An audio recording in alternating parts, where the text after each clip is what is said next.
자, 또 예제 하나를 더 보기로 하겠습니다. 요번 예제는 자, 우리가 이제 그 printf라는 그 라이브러리 함수를 계속 써왔는데 여기서 이제 scanf라는 함수를 하나 더 추가하는 예제입니다. 아까 전 예제에서 얘기했듯이 나머지는 다 똑같습니다. 나머지는 다 똑같고, 자, 그 두 개의 정수를 받아서 그 두 개의 정수의 합을 결과로 내주는 출력하는 프로그램이에요.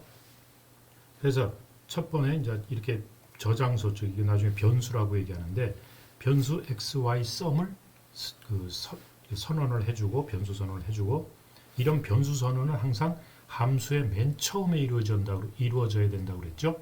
중간이라든지 마지막에서 이런 변수를 선언하면 안 됩니다. 즉 저장소 선언은 항상 함수의 맨 처음에 이루어져야 된다. 자, 그래갖고 맨 처음에 이제 printf 해가지고 첫 번째 수를 입력하세요. 이제 두 수를 받아야 되니까. 그래서 이거는 화면에 뿌려주는 거죠. 그러면은 첫 번째 수를 입력하세요 하고 세미콜론하고 여기서 이제 받아들일 준비를 하고 있습니다. 이게 뉴 라인이 없으니까. 자, 그래갖고 이제 scanf라고 하죠. scanf는 그 화면 키보드로부터 입력을 받아들이는 겁니다. 우리가 printf는 그 화면으로 그 다운표 안에 있는 것을 그대로 내주는 반면에 scanf는 다운표에 있는 형식으로 입력을 받아들여서 그 옆에 표시해주는 요 변수명에다 집어넣어주는 거예요. 자, 이때 이제 %d 하면 이제 %는 그 퍼센트 자리에 변수가 적어져야 된다고 그랬죠. 그러니까 변수가 하나 있죠. 그리고 이건 10진수로, 데시말 10진수로 집어넣어주라 이거죠. 그래서 x 앞에 and가 붙었죠. and x 이렇게 붙었죠. x하고 써주면 안 됩니다. scanf 할 때는 scanf 앞에는 요 앞에 반드시 and를 붙여줘야 되는데 요 and를 붙이는 이유가 요 변수의 주소를 의미해요. x는 변수값, 즉 현재 지금 제로가 되어 있죠. 제로인데 그 x 변수 x 제로가 저장된 곳의 주소를 가르치는 게 and x예요. 그래서 scanf 할 때는 나중에 이제 다시 하겠지만 and x 이렇게 적어줘야 돼요. 그러면은 여러분이 여기 키에서 27 뭐 이렇게 치면은 요 27이라는 수가 요 x라는 변수에 저장이 됩니다. 그래서 이제 x는 27로 여기서 이제 x는 말하자면 27로 바뀌겠죠. 자, 그 다음에 두 번째 수를 입력하세요 하면 두 번째 수 입력하세요. 또 똑같이 이렇게 되고 여기 커서가 깜짝깜짝 합니다. 자, 그리고 나서 또 scanf를 써가지고 10진수로 이제 요번에 받아들이는 거는 y라는 변수에 저장해라. 그럼 여기서 이제 30 이렇게 쳤다 그러면은 딱 치면은 이제 y에는 30이 저장됩니다. 자, 그래갖고 sum이라는 변수에는 x와 y를 더해서 집어넣어줘라. 그러면 x sum에는 뭐가 들어갈까요? sum이라는 변수에는 57이라는 게 들어가겠죠. 자, 그리고 나서 printf에서 두 정수에 합해가지고 %d 하니까 이제 변수가 하나 있어야겠죠. sum을 여기다 찍어줘라. sum이라는 값을 여기다 찍어줘라. 그러면은 두 정수의 합하고 콜론하고 여기에는 57 이렇게 하고 찍습니다. 그리고 이제 커서는 여기서 깜빡깜빡하겠죠. 다음 라인으로 가게 하면 %d 하고 이렇게 해서 new 라인 해주면 이제 다음 라인에 가서 그 커서가 깜빡깜빡합니다. 그리고 이제 끝나고 나서 return 0 하니까 int 정수형 값을 반환하도록 해준 거죠. 자, 여기서는 이제 우리가 이제 여기서 화면으로 출력해주는 함수 printf하고 키보드에서 입력을 받아먹는 그 scanf라는 함수 두 개를 배웠죠. 자, 그 다음에는 함수라는 개념을 하나 이제 여기서 더 추가해 주는 건데 함수 개념하고 매개 변수 개념이 이제 추가되는 예제입니다. 다 똑같은데 이제 x, y 이제 이렇게 선언해도 상관없습니다. 그 다음에 sum하고 합과 차를 이제 결과를 우리가 얻기 위해서 sum이라는 변수와 diff라는 변수를 이제 선언하고 초기값 이제 그 제로로 넣었습니다. diff는 이제 이걸 하려면 int x는 제로, int y는 제로, 그 다음에 int sum은 제로, int diff는 제로. 이렇게 해줘도 됩니다. 이렇게 해주면 네 줄이 들어가죠. 자, 그리고 나서 여기까지는 다 똑같죠. printf, scanf 받아먹고, 그럼 이제 x, y를 두 개를 받았는데 아까는 sum 해가지고 x 더하기 y 이렇게 두 개 더해서 결과를 여기다 집어넣는데 이제는 add 해가지고 x, y 이렇게 이걸 호출을 한다고 해요. 즉 add라는 함수를 호출을 한다. 그 다음에 diff는 sub라는 함수를 호출한다. 그래서 add라는 함수를 호출하면서 x값과 y값을 매개 변수에다 집어넣어 주는 거죠. 지금 x에 대해서 아까 27 쳤고 여기다 30을 쳤으면 x에 27, 30 해가지고 add라는 함수를 호출하게 돼요. 그럼 add라는 함수는 여러분이 만들어서 넣어놔야 됩니다. 이제 이런 걸 user defined 그 펑션이라고 하죠. 사용자가 정의한 함수다. 그러니까 C가 제공해 주는 함수는 그러니까 C 라이브러리 펑션, 즉 스탠다드 라이브러리 펑션이었고 지금 요거는 여러분이 만들어야 돼요. 그래서 add라는 함수를 만들었죠. 함수 이름을 주어지고 여기다 이제 매개 변수 두 개를 얘는 변수 두 개를 저장할 저장소를 하나 선언을 해줘야 됩니다. 이런 걸 우리가 매개 변수라고 합니다. 즉 메인이라는 함수에서 add라는 함수를 즉 여기 메인이라는 함수에서 add라는 함수를 이거 이제 메인이라는 함수고 그 다음에 add라는 함수가 있고 sub라는 함수가 있을 때 메인이라는 함수에서 add라는 함수를 호출을 하죠. 불러 콜한다는 얘기예요. 자기가 직접 덧셈해도 되지만 이렇게 함수를 만들어 가지고 함수에다가 호출을 할 때 호출하면서 요 함수를 정의할 때 여기 매개 변수를 적어줘야 되는데 그 매개 변수 속에 저장할 값을 이제 x, y를 여기다 집어넣어 줍니다. 그래서 매개 변수는 두 개인데 정수 타입이다 해서 타입과 매개 변수 이름, 타입과 매개 변수 이름을 리스트 형식으로 적어줘요. 그리고 요 add라는 함수는 그 결과는 정수형 타입을 반환해 줘야 된다. 그래서 num1과 num2 매개 변수로 들어온 두 값을 이렇게 두 개를 더해서 반환해 줘라 이런 뜻이죠. 자, 그래서 두 개 점수를 반환하면은 요 add라는 함수는 두 개 더한 값을 반환해 줄 거예요. 즉 이 num1에는 x가 저장되고 num2에는 y가 저장돼요. 이럴 때 num1, num2는 매개 변수라 그러고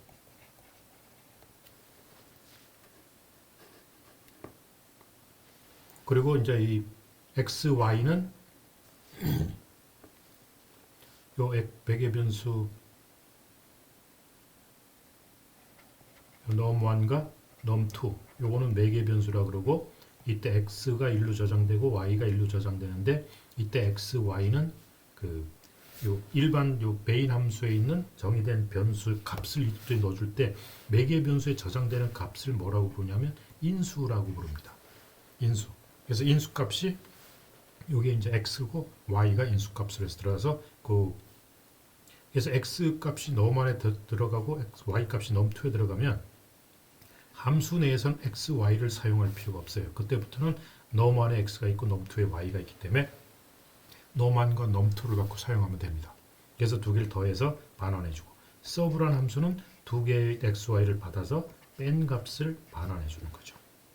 이렇게 하면은 반환하는 값은 요 sum에 들어갑니다.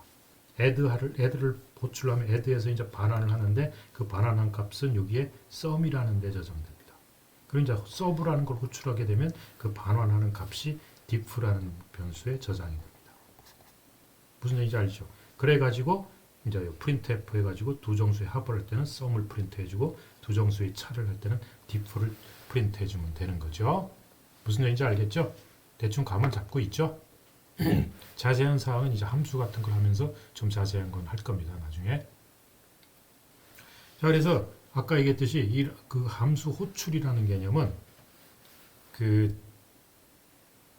아까 전 강의에서 그 엄마가 길동이한테 그 라면을 사오라고 시킬 때 길동아하고 부르죠. 엄마가 메인이에요, 말하자면. 거기서 길동이를 불러서 거기다가 매개 변수에다가 매개 변수는 일종의 길동이가 가지고 있는 그 포켓 주머니이거나 길동이가 가지고 있는 지갑이에요. 거기다가 돈을 넣어주죠. 그 돈이 이제 인수값입니다. 5,000원이 될지 그 10,000원짜리가 될지 1,000원짜리가 될지 모르지만 그거를 주어주면 그 길동이는 그거를 매개 변수인 포켓이나 그 주머니나 그 지갑에 집어넣고 이제 일을 하러 가죠. 그러면 얘는 지갑 갖고 일을 해요. 지갑에 이제 그 지갑이 돈이기 때문에 이제 그 개념하고 유사합니다. 자, 그래서 그런 엄마가 길동이를 부르는 걸 이제 길동이를 호출하는데 그 아까 메인에서 add라는 함수를 적어줬죠. 라이팅 해주면 그게 add라는 함수를 호출하는 거예요. 그래서 그걸 함수 호출이라고 합니다. 그러면 함수 안에 있는 문장들, 그 명령문들은 언제 실행이 되냐? 함수가 호출되면 실행하는 거예요. 호출하면 실행이 됩니다. 그럼 함수 호출은 아까 얘기했듯이 함수의 이름을 적어주면 돼요. 함수 이름은 이제 뭐가 될지 모르지만 펑크 해가지고 거기다 인수값을 넣어서 집어넣어주면 됩니다. 그리고 요 인수값들은 그 함수를 어딘가 정의되어 있습니다. 그 정의된 그 매개 변수로 이제 이게 저장이 돼서 함수에서는 매개 변수를 갖고 동작을 하게 됩니다. 그래서 그 함수가 호출을 하고 나서 결과를 반환을 해줘야 될 반환한 값이 있다는, 즉 매개 변수가 입력으로 들어오고 어떤 이제 반환해야 될 값이 존재하면은 그 값은 반드시 이렇게 반환 값을 저장할 변수를 맨 좌변에 적고 함수 이름 호출한 다음에 이꼴 등호로서 연결시켜주면 함수를 호출하고 그 결과로서 나오는 결과물을 이 반환돼서 x라는 변수에 저장되게 됩니다. 무슨 얘기인지 알겠죠? 함수 호출은 이런 식으로 일어나요.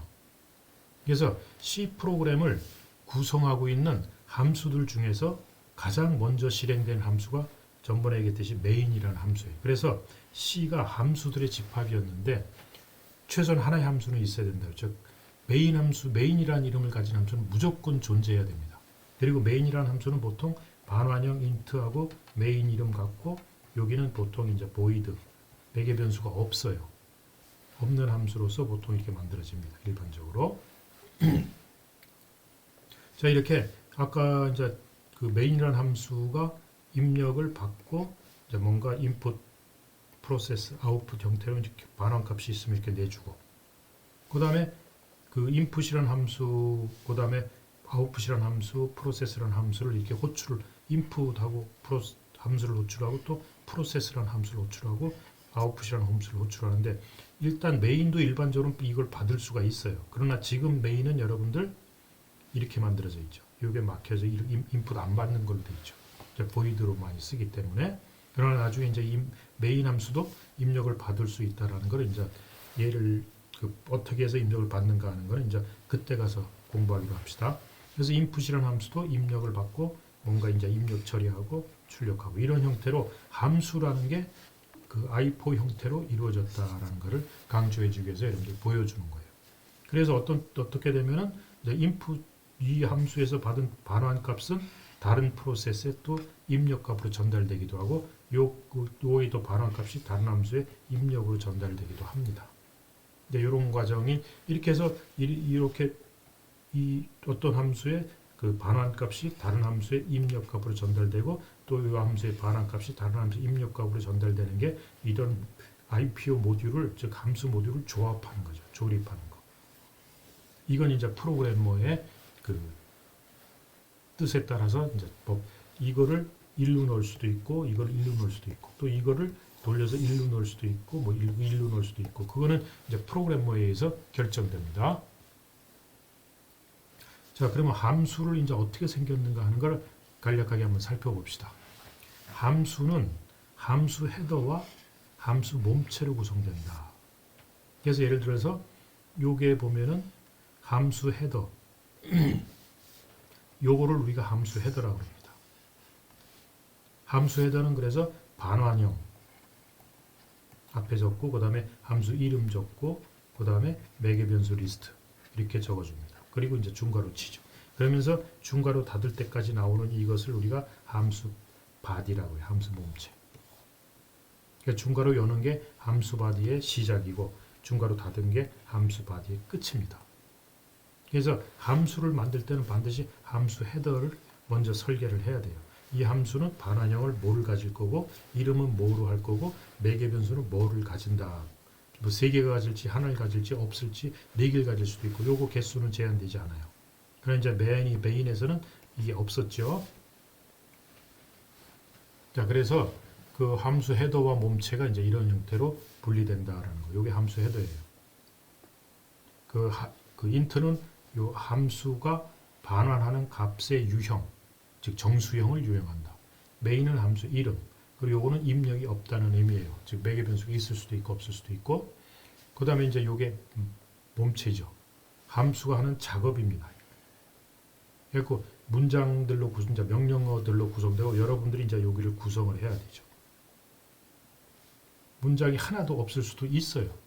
근데 그렇게 하면은 함수를 만들 이유가 없죠, 사실. 하나도 없는. 나중에 이제 이런 거는 이제 디버깅이나 테스팅 해볼 때 아직 그 함수 블록을 만들지 않고 그냥 그 함수가 호출이 되는가 안 되는가 뭐 이런 것만 테스팅할 때 몸체는 비워놓고 리턴만 이렇게 할 수도 있어요. 그건 이제 나중에 테크닉이니까 프로그래밍은.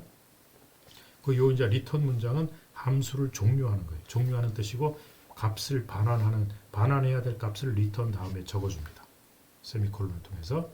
그래서 일반적으로 메인 함수인 경우 0을 리턴하는 경우는 그 함수 수행을 성공적으로 마쳤다라는 걸 의미해요. 0이 아닌 값은 뭔가 잘못됐다는 걸 의미합니다. 그래서 1을 보낼 수도 있고 마이너스 1을 보낼 수도 있고 뭐 2를 보낼 수도 있고 이 0이 아닌 값을 보내는 거는 뭔가 잘못됐다는 거예요. 그래서 그 값을 1로 주느냐 마이너스 1을 주느냐 2를 주느냐에 따라서 무엇이 잘못되는지를 그 의미하는 값을 이제 이렇게 따로따로 다른 값을 정의해서 보낼 수가 있어요. 그러나 일반적으로 여러분들 0을 이제 정상적으로 했다는 걸 가정하고 다 제로를 리턴하게 되어 있습니다. 자, 그 다음에 그 전번에 한번 그런 얘기를 했는데 이 주석 이제 커멘트라고 그러는데 C 프로그램 그 할 때 이 도큐멘트 이 프로그램의 함수라든지 이 프로그램의 명령문들이 무슨 짓을 무슨 동작을 하는 거다라는 것을 설명을 해줘야 된다고 그랬죠. 그래서 이런 설명하는 문장의 형식을 주석이라고 그러는데 그 주석은 C에서 두 가지 형태로 줄 수 있습니다. 그 슬래시하고 스타로 주석이 시작돼요. 그리고 여기다 이제 무슨 글을 아무거나 적어도 좋아요. 그리고 이거는 몇 줄을 가도 좋습니다. 그래가지고 한 줄 가도 좋고 그리고 나서 끝날 때는 또 스타고 슬래시 이렇게 끝나요. 이런 형태로 주석을 주는 이 두 줄, 세 줄, 몇 줄 이상을 줄 때는 이제 슬래시 스타와 스타 슬래시를 가지고 이제 주석을 매기고 한 줄 전체를 주석으로 하고 싶다 그러면 슬래시 두 개를 쳐주면 됩니다. 그리고 여기다 써주면 요 시작부터 끝까지는 주석으로 생각해서 이거는 프로그래밍 랭귀지가 아니에요. 그냥 이 내가 지금 프로그램한 블럭이 어떤 동작을 하는 거다라는 것을 설명하는 글로서 설명하는 거기 때문에 컴파일러는 이 슬래시 스타 슬래시 혹은 백 슬래시 됐을 때 여기서부터 시작해서 여기까지는 다 무시를 해요. 컴파일러 할 땐 다 빼버립니다. 걔는 프로그래밍이 아니기 때문에 마찬가지로 백 슬래시 두 개에서로 시작된 문장은 그 문장 끝까지를 다 무시해버립니다. 즉 컴파일 안 한다는 얘기예요. 제거해버리죠. 컴파일 할 때는. 이건 단지 소스 프로그램에서 함수 블록이나 이런 것들에서 얘들이 어떤 동작을 하는 건지를 설명해 놓는 그런 거기 때문에 그 컴파일러는 얘를 제외하고 컴파일 시킵니다. 그래서 이 주석이라는 게 뭐냐면 프로그램이 하는 작업을 함축해서 설명하는 글이에요. 우리 같은 경우 한글로 적어도 좋고 영어로 저걸로 적어요. 그래서 컴파일러는 주석을 무시합니다. 그러면 주석은 누구를 위한 거고 그 역할은 뭐냐? 주석은 프로그램을 읽는 사람을 위한 것이다. 즉 내가 어떤 프로그램을 개발해 놓고 평생 그 개발자 위치에 있지 않습니다. 딴 곳으로 이동한다든지 하면 그거를 이제 대체할 사람이 오게 되면은 그 사람이 해놓은 프로그램을 읽어봐야 돼요. 그래야 다시 확장한다든지 개발에 참여를 할 수 있죠. 그래서 그 사람이 그 다른 사람이 짠 프로그램을 쉽게 이해하는 것을 돕기 위해서 저런 코멘트를 집어넣어 주는 거예요. 그래서 리더빌리티, 즉 가독성을 높이는 거죠. 그래서 이게 굉장히 중요합니다. 타인을 배려하라고 했죠. 좋은 프로그래머. 그래서 좋은 프로그래머는 이 주석을 굉장히 잘 붙여줍니다. 그래야 다른 사람이 이 프로그램을 읽게 하기 위해, 잘 효율적으로 읽게 하기 위해서. 그래서 좋은 주석은 코드를 그냥 설명하기보다는 내가 어떻게 왜 이렇게 프로그램을 짰는가 하는 코드를 작성한 의도를 간단하게 표현해 주는 것이 좋다. 쉬운 것들은 금방 다른 프로그램이고 봐도 금방 이해하지만 이해하기 왜 이렇게 짰을까 하고 이해하기 어려운 그런 부분은 그런 의도를 충분히 설명해 주라는 얘기죠. 그러면 개발을 이어받은 사람이 그걸 의도를 이해하고 이제 그 코드를 이제 확장한다든지 변경해 나갈 수 있겠죠. 그래서 이런 주식을 붙이는 방법을 보면 이렇게 짜도 좋고 어쨌든 슬래시 스타에서 스타 슬래시까지가 다 주석이에요. 뭐 여러 줄로 이렇게 만들어줬고 그 다음에 이렇게 슬래시 2개 주었고 선언하면은 이건 여기서부터 그 문장 끝까지는 무조건 다 주석이라고 한다는 얘기죠. 자, 그래서 예를 들자면 어떤 함수를 시작할 때는 이렇게 요 파일의 이름은 add.c고 설명 두 수를 더하는 프로그램이고 작성자 누구고 이제 이런 것들을 이제 설명을 하는 거죠. 그리고 이제 이렇게 쫙 띄고 또 파일 이름 add. 설명 두 수를 더하는 프로그램 뭐 작성자 이런 식으로 짠다는 얘기죠. 그리고 나서 이제 코딩을 해줘요. 아, 그러면 이건 add를 해주는 거구나, 두 수를 더하는구나, 그리고 누가 만들었구나 하는 게 이제 보여지는 거죠. 자, 그다음 또 중요한 게 들여쓰기입니다. 인덴테이션이라고. 그 빈줄을 넣어가지고 의미별로 수준을 나타내는 거예요. 말하자면 두 개의 숫자의 합을 계산하는 프로그램이다. 그러면 이제 메인이라는 함수에 놓고 이거를 요 이제 함수의 시작에서 요건 함수고 그 밑에 있는 명령문이다 해서 이렇게 인덴테이션을 해서 이렇게 맞춰주면은 보기가 굉장히 편하죠. 그리고 이제 여기다 주석을 설명해주고. 그래서 같은 수준의 처리일 경우는 그 탭이나 공백을 넣어서 들여쓰기를 해서 그 수준을 맞춰준다는 얘기죠. 나중에 예를 들어서 아까 여기서 뭐 나중에 하겠지만 뭐 여기다 뭘 추가할 때 또 인덴테이션에서 또 다른 줄로 수준을 맞출 수도 있어요. 그건 이제 복잡해질 경우는 그렇게 갑니다. 그래서 이런 인덴테이션이 또 프로그램이 얘는 여기 이 레벨이구나, 요 레벨이 또 한두 개 들어, 요건 얘들은 요 레벨에 의해서 동작하는구나. 그래서 요 메인이라는 함수가 적어주고 인덴테이션을 시켜줘서 같은 줄에 다 맞추면 요 놈은 다 메인의 명령문이구나라고 들어가요. 근데 어디 가다가 또 뭐 명령이 있고 또 이렇게 가로 있고 요때부터 한테 또 한 줄을 더 집어넣어서 요렇게 인덴테이션을 시켜주고 이렇게 들어가면은 요 명령문은 요것에 의한 요 블럭이구나 라는 걸 이제 표시해 주는 거죠.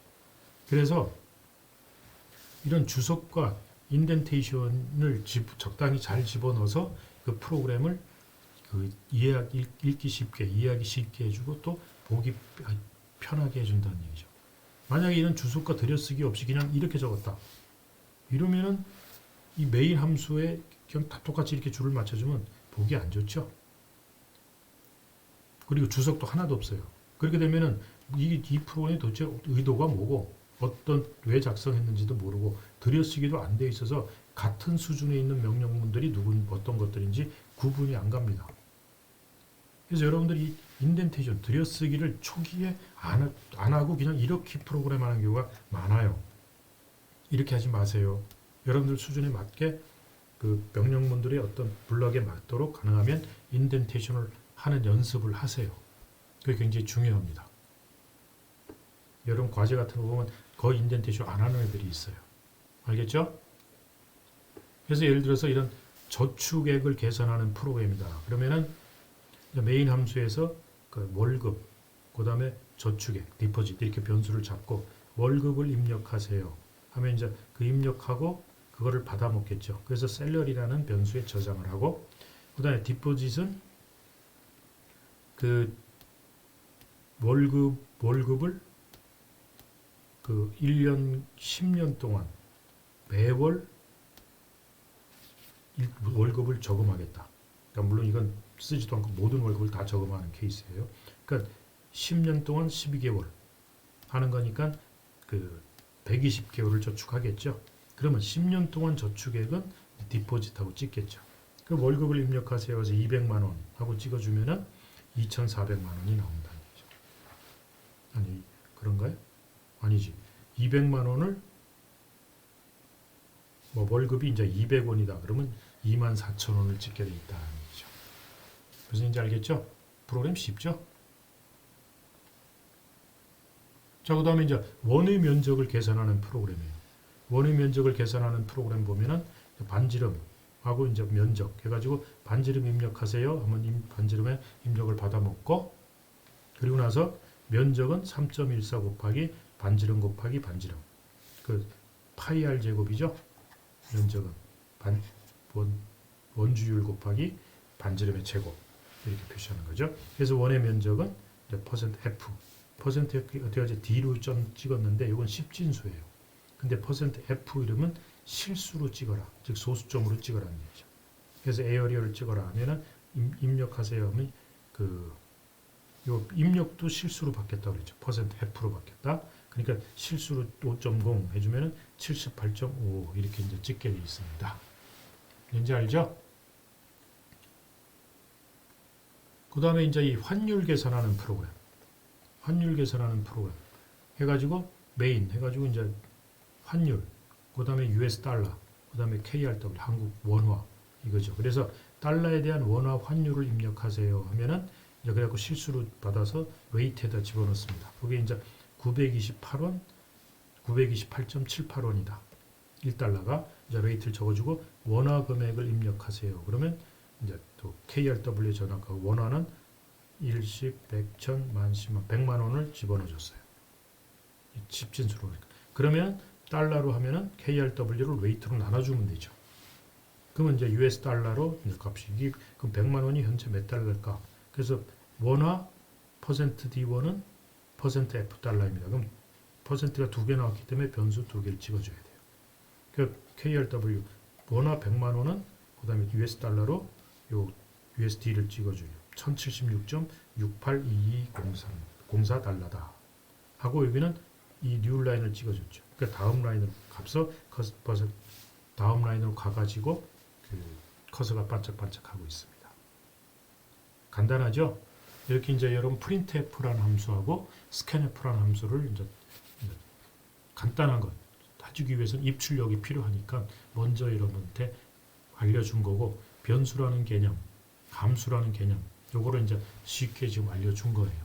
그리고 주석하고 인덴테이션, 요것도 이제 프로그램 하면서 가능하면 많이 사용하라라는 거죠. 자, 여기에서 강의 마치도록 하겠습니다.